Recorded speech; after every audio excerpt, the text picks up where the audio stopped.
Okay, so the beast, as we like to call her, is sleep. So we're gonna see how much of this video I can get done before she wakes up. So first of all, I hope everybody is at home, following the rules, staying your ass at home.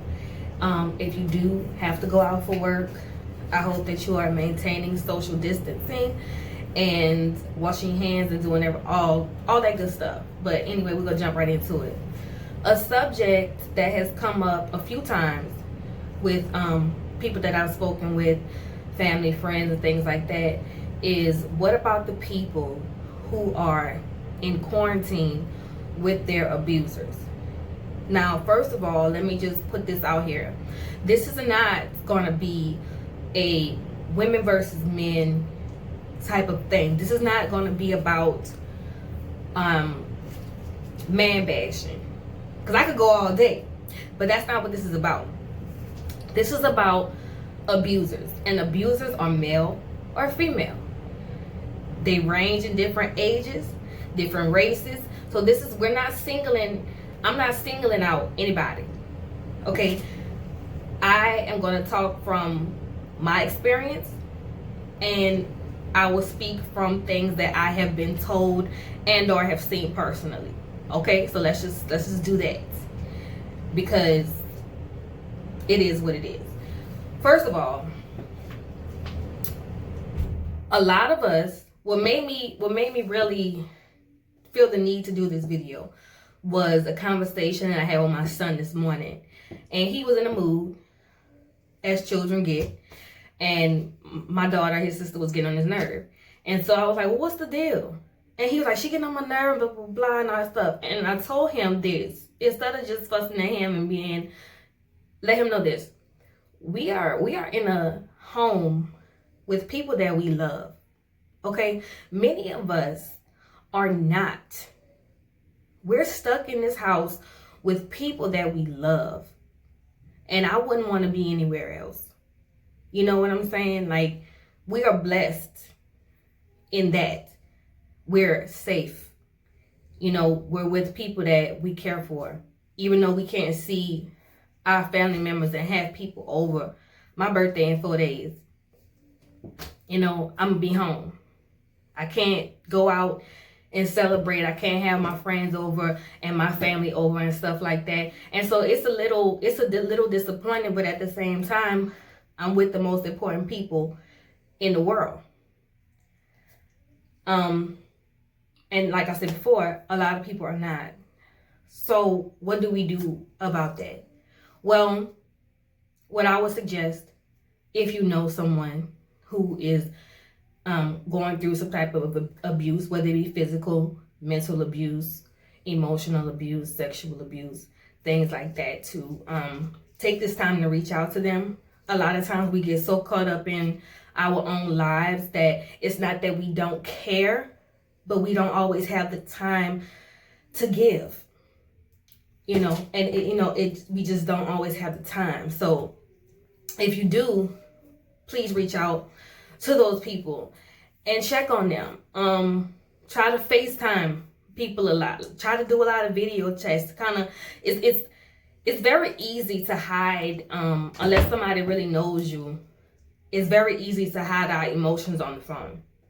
But if you're talking to somebody over like a video chat or something like that, then you can kind of see how they're doing.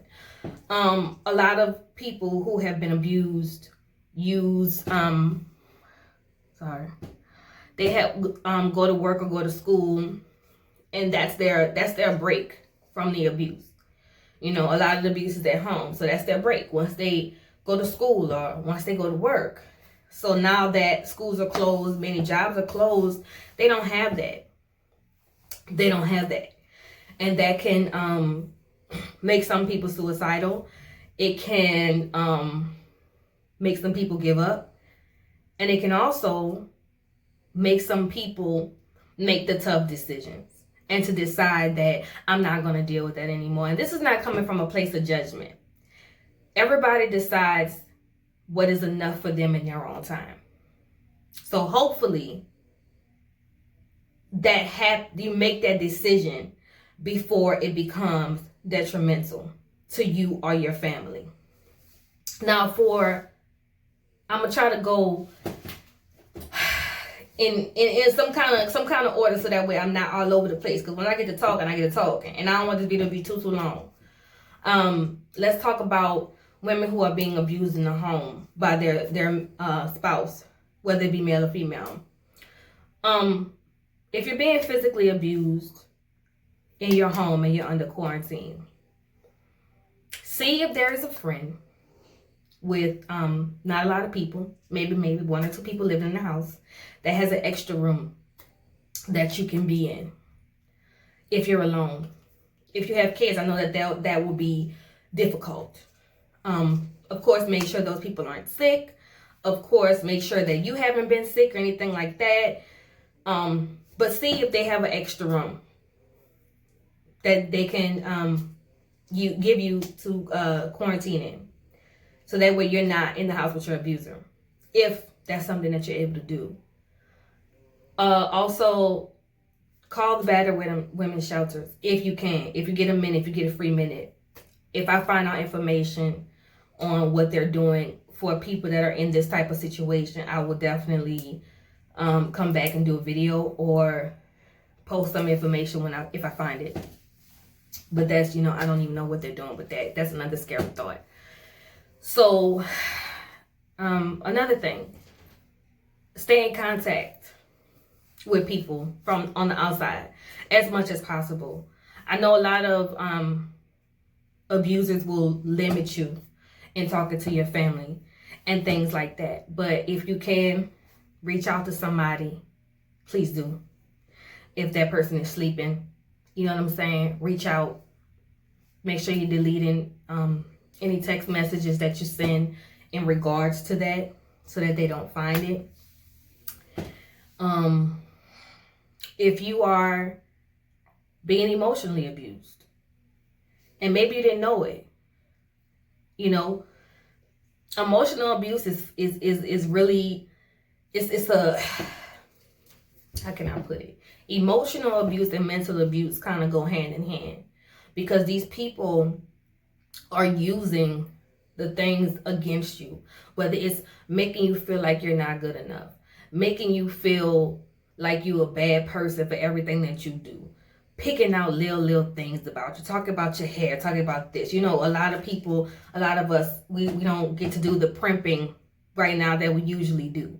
They might be sitting at home picking you apart. Man, look at you, because it happens. It happens, and it happens gradually. So watch out for that, because one thing about the more time you spend with the person, and I'm not talking about just going on dates, I'm saying the more intimate time, and not having sex either, but the intimate time you spend with the person, you really get to know your spouse. That's why quality time is so important. It's not just important for the physical, but it's also important for the mental. How does this person make me feel when I'm around them? That's not saying that just because you're in the house with your spouse, y'all are not going to argue. Yes, you're going to argue. You're in a confined space. You're used to seeing this person. This person is going to work, and now they're here all day, every day, eating up, whatever. All this, I hear a lot of stories. So, whatever. But pay attention to the way that this person treats you during this time. Are they going to be more loving to you? Or are they going to treat you like shit? Okay? Pay attention to that. Also, if you're in a relationship with a man who constantly cheats on you, that's emotional abuse. It's also abuse to your private parts. But that's a form of emotional and mental abuse, because it makes you insecure, makes you feel as if you're not good enough. But it's also what you allow. And if that man is not there during this time, where is he? Where is he spending this time when we're so supposed to be at home quarantining? Where is he? If he's not there during this time, you gotta ask yourself, some questions. Also, what I want to say, and this is a very touchy subject, children who are being sexually abused at home is who I fear for the most, because they are in constant contact with their abuser. And what I want parents to do is to be more aware. You cannot use the excuse anymore that you don't know, because you're home. And I understand what it's like to go to work and have to provide. But you have to always make sure that you're making time for your children to have the tough conversations and checking in with them and seeing how they are. The beauty about this situation, even with me being out of work, is I'm able to be here. I'm doing the same things that I had to do while I was working 2 fucking jobs. Cooking dinner, washing clothes, helping with homework, doing the same thing. But now I have the time to do it. I'm not in a rush. This is my experience and my lesson right now, going through this and my work, learning to, I don't have to, having the time to not have to rush, having the time to be. I'm an Aries, okay? I want it now, quick, fast, and hurry. Let's go. Let's do it. But in this moment, I have to practice stillness and taking my time with things, and that's something that's very hard for me. But I have, since this started, learned to take it one day at a time and learn to go with the flow and be easy. Not that I don't have my moments, but it's very much so slim, and it's a moment and it's over with. It's not the whole day. You know what I'm saying? I'm able to take my time and be more patient with my children. Because what's the rush? We're not rushing to get to school. We're not rushing to get to work and then rushing to get to the other job and rushing to do this and let me do this and let me do that and let me try to go to sleep and let me get. That's not it. That's not my life right now. And it's peaceful. Is it scary because there's a virus going around? You're fucking right. But it's peaceful. And I want my house to be peaceful. I work too fucking hard for it not to be.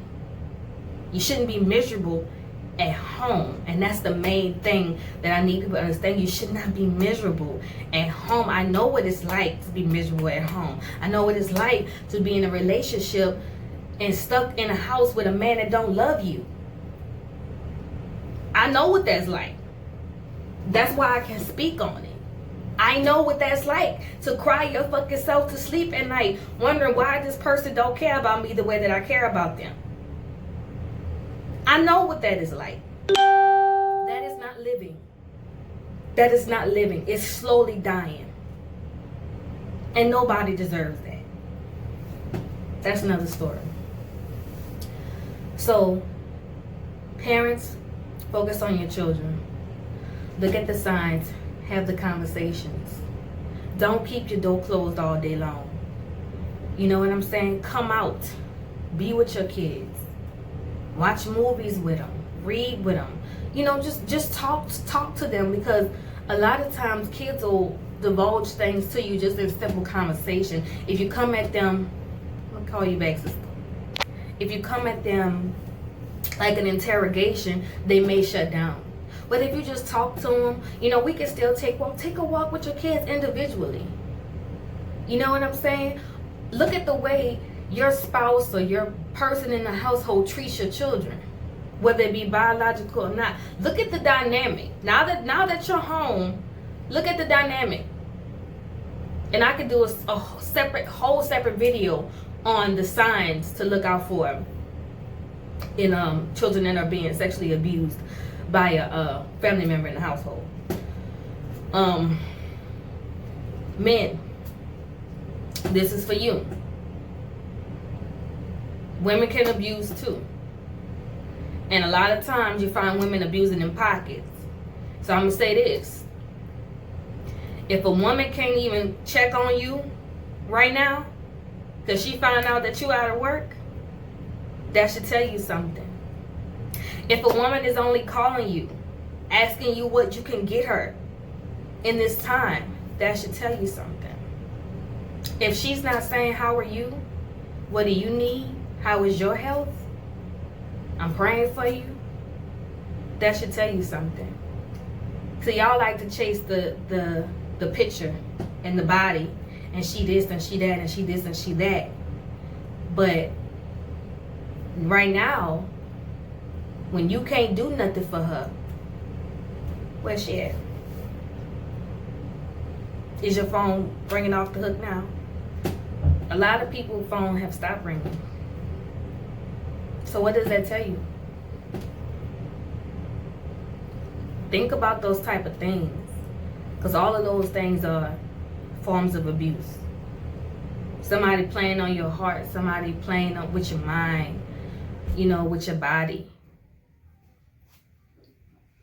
This is the time to reevaluate the people we have around us. And if there's anything that you can do to change it, do that. Do that. But most of all, protect yourself. Protect your children. And in protecting yourself, you will protect your kids. So I ask you to do this for me. And to ask yourself, if you make it to the end of this video, ask yourself 3 questions. Number 1, am I safe? Number 2, am I surrounded by people that I love, that love me? Number 3, if I could be anywhere in the world and it meant I had to leave these people that I'm in here with right now to go anywhere, but I had to leave them, would I? And everybody's answer is going to be different, and there is no right or wrong answer. I know my answer. That's something you have to ask yourself. If you need help, please reach out to people. Try to stay in contact as much as possible. Isolation is an abuser's feeding ground. Many of them already isolate you, and now you're isolated even more so. Don't allow it. Reach out to people as much as possible. Even if that means you got to sneak and do it with somebody's sleep. Please reach out as much as possible. Even if it's just to say, hey, I'm okay. Hey, I need help. Whatever you got to do, reach out. Don't allow them to isolate you even more so, because it can be deadly at this point. So like I say, love y'all.